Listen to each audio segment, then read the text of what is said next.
توکل تمہیں نصیب ہو جائے۔ حضرت رابعہ بصریہ کہ ہاں مہمان آئے تو خادمہ نے کہا مہمان آئے ہیں تو ان کے لیے کیا کیا جائے، کہا انہیں کھانا کھلاؤ، تو کہا کہ صرف ایک روٹی پڑی ہوئی ہے، تو مہمان 4-5 ہے، کم از کم 8-10 روٹیاں چاہیے، تو فرمایا اچھا اس روٹی کو اللہ کی راہ میں خیرات کر دو، تو خیرات کر دیا گیا۔ تھوڑی دیر کے بعد دروازے پہ دستک ہوئی، من الباب، دروازے پہ کون ہے؟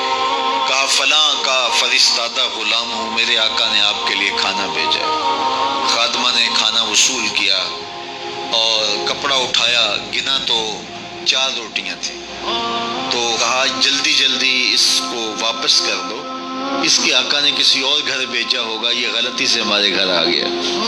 کھانا واپس کر دیا۔ پھر دروازے پہ دستک ہوئی، پوچھا من دق الباب، دروازہ کس نے کھٹکھٹایا؟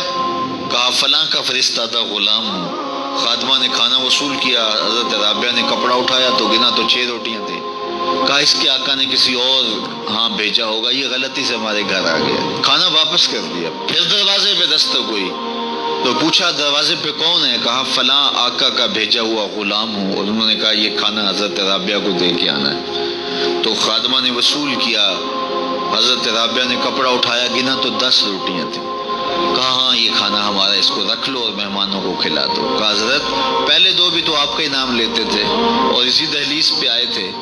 کہا میرے رب کا وعدہ ہے جو 1 دیتا ہے میں اس کو 10 دیتا ہوں، تو پہلے 4 روٹیاں تھی، پھر 6 روٹیاں تھی، میں نے کہا مالک 10 دے گا تو تیری بندی وصول کرے گی، تو اگر اس پہ توکل قائم ہو جائے، اس پہ بھروسہ قائم ہو جائے، وہ وہاں سے دیتا ہے جہاں سے بندے کو گمان بھی نہیں ہوتا۔ تو جب انسان اللہ کے فضل پر توکل قائم کر لیتا ہے تو پھر کام کاج ضرور کرتا ہے، لیکن اس کی زندگی کی جو ٹینشن ہے وہ ختم ہو جاتی ہے، بس وہ جتنا کر سکتا ہے وہ کرے، باقی چھوڑ دے اس پہ، تو پھر وہ خزانہ غیب سے نصیب فرمائے گا۔